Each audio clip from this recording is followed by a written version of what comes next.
आखा जगत ने हसावनारो, आखा जगत ने रडावनारो अंगूठा पकड़ीने मां पासे रड़े छे। आखा जगत ने कीड़ी ने कण अने हाथी ने मण आपनारो मां पासे नमाणो थईने कि मैया मैया मुके भूख लगी है, मुके खानो चाहिए।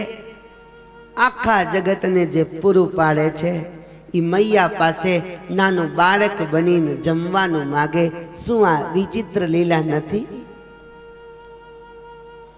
क्यारेक हसावे छे तो क्यारेक रडावे छे। आ कन्हैयो तो गोपीओनो चित्तचोर बन्यो छे। कन्हैया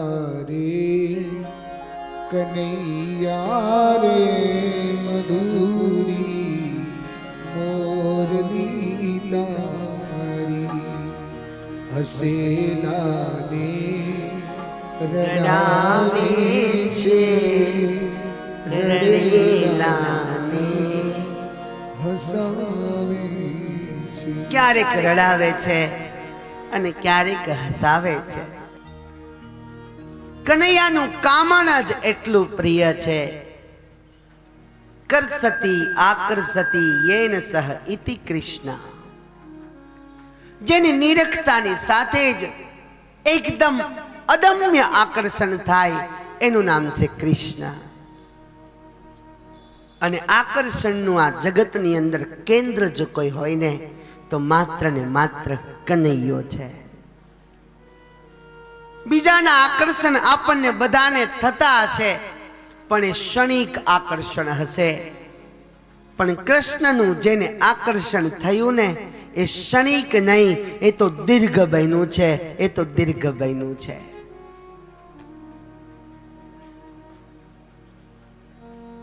सुखदेव जी कहे छे परीक्षित, कंसना मोकलेला दैत्योने भगवान मारे छे,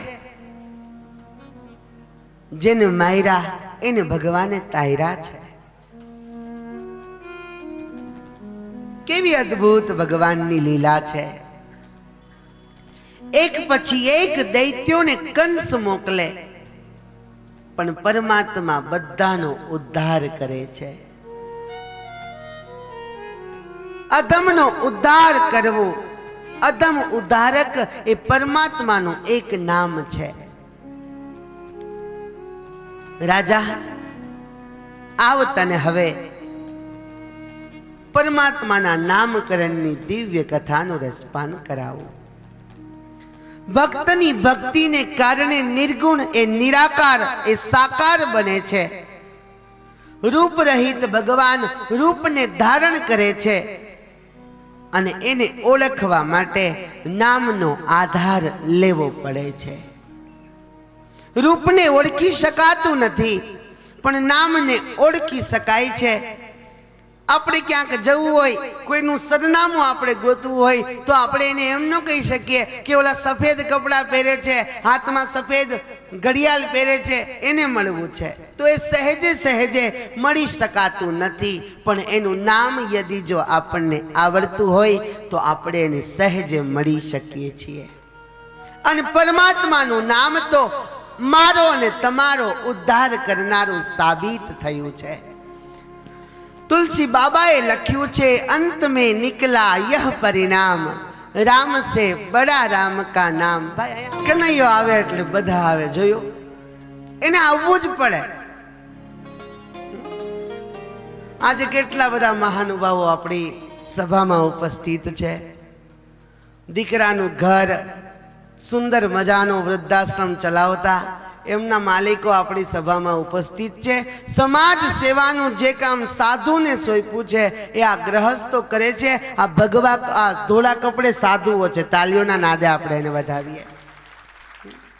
अमारा वसंत भाई आज आव्या, अमारा बापू साहेब आव्या। कन्हैयो आवे એટલે બધાય આવે અને કન્हैयो આવ્યો એટલે કાજુ કતરી આવી લો। પણ તમે તાલી ન પાડશો તમને મળવાની જ નથી।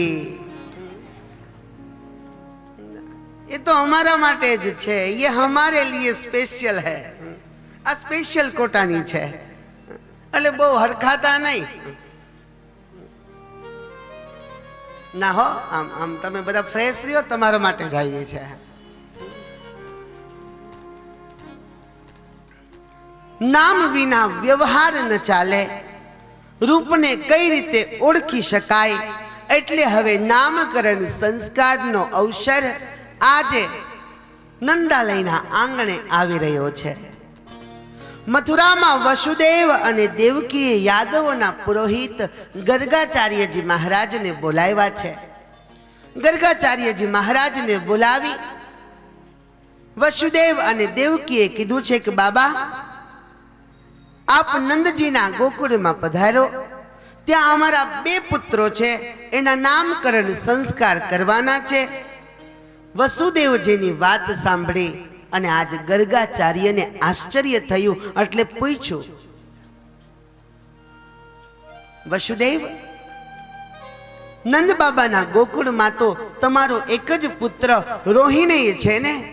ના બાબા, નંદજીનો જે પુત્ર છે એ પણ અમારો છે, પણ આ જગતને ખ્યાલ નથી, એટલે આ વાત તમે ગુપ્ત રાખજો.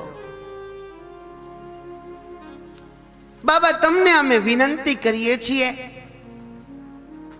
હવે એના નામકરણ કરો, અને નામ જ્યાં સુધી પાડવામાં ન આવે ત્યાં સુધી એને લાલો કહીને આપણે બધા બોલાવીએ છીએ.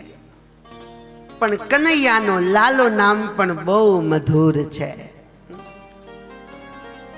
રૂપરહિત ભગવાન ભક્તની ભક્તિને જોઈને, ભક્તની ભક્તિના આવેશમાં આવીને, આવિર્ભાવમાં આવીને રૂપરહિત ભગવાન એ રૂપને ધારણ કરે છે. ગર્ગાચાર્યજી મહારાજ બરાબર આવ્યા છે નંદાલયમાં. એક સંત સામે ચાલીને આવે છે. આ પધરામણી નથી, બોલાવ્યા એટલે નથી આવ્યા, આ અચાનક આવ્યા છે. આનું નામ અતિથિ છે. યસ્ય આગમનસ્ય તિથિ ન વિદ્યતે યેન સહ ઇતિ અતિથિ. આ ગર્ગાચાર્યજી મહારાજ આજે ગોકુળમાં નંદાલયમાં સામે ચાલીને આવ્યા છે. અને ગર્ગાચાર્યજીને જોતાની સાથે જ વાત્સલ્યની મૂર્તિ નંદજીની આંખમાં આંસુ આવ્યા. બાપજી, આપનું સ્વાગત હો. પૂજન કર્યું છે, સ્વાગત કર્યું છે. આગતા સ્વાગતા બતાવી અને બરાબર ઢોલિયા ઉપર ગર્ગાચાર્યજી મહારાજને બેસાડવામાં આવ્યા છે. ગર્ગાચાર્યજી મહારાજે અંતરના આશીર્વાદ પાઠવા છે. અને જીવનની અંદર કોઈ સદગુરુના આશીર્વાદ સામે ચાલીને આપણને મળી જાય ને, આપણો બેડો પાર થઈ જાય છે. એની પાસે આશીર્વાદ મગાય નહીં, પણ એ અંતરથી આપે ને તો એની મજા જ કંઈક ઓર છે. કારણ કે માગવાથી આ જગતમાં બધુંય મળે છે, પણ ન માગી અને આપે ને એ વાતમાં દમ છે. પરાણે ધબો ખાવા ન જવાય, પણ સામે ચાલીને એ આશીર્વાદનો હાથ મૂકે ને, આપણા જન્મ જન્મના પાપ ત્યાં ને ત્યાં બળીને ભસ્મ થઈ જાય છે. એક સદગુરુ આપણા જીવનની અંદર શું નથી કરી શકતા? આપણી ડૂબતી નૈયાને પાર લગાવનારું આ જગતમાં કોઈ સાચું સગું હોય ને તો એ માત્ર ને માત્ર એક સદગુરુ છે. एक सदगुरु ही अपना बाकी सब सपना, एक सदगुरु ही अपना बाकी सब सपना. आज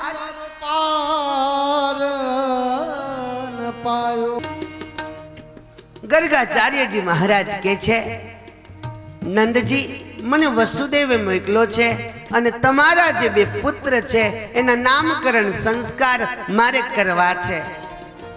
પણ બાપજી, તમે અમને પહેલા કીધું હોત તો બધી તૈયારીઓ અમે કરત, સુંદર મજાના નગરો શણગારત, અમારું આ નંદાલય શણગારત, બધાને અમે આમંત્રણ આપત.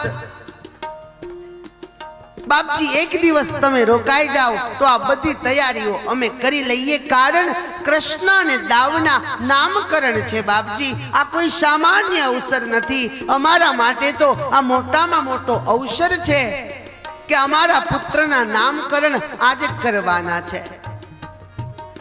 આપણું ભારતીય ધર્મશાસ્ત્ર 16 સંસ્કારોમાં માને છે અને નામકરણ સંસ્કાર એ 16મા સંસ્કારોમાંથી એક છે. જીવ જ્યારે આ પૃથ્વી ઉપર નથી આવ્યો એ પહેલા એના 3 સંસ્કારો થઈ ગયા હોય છે અને બાકીના 13 સંસ્કારો આ પૃથ્વી ઉપર આવ્યા બાદ થાય છે. જન્મથી લઈ અને મરણ સુધી 16 સંસ્કારોમાં ભારતીય ધર્મશાસ્ત્ર એનો સિદ્ધાંત આપે છે. ગર્ગાચાર્યજીએ વાત કરી કે આ મહોત્સવ આપણે બહુ ગુપ્ત રીતે કરવાનો છે અને ગૌશાળાની પવિત્ર ભૂમિ આજે એની પસંદગી કરવામાં આવી છે. વિચાર કરો, આ જગતની અંદર ગાયોનું કેટલું મહત્વ રહ્યું છે.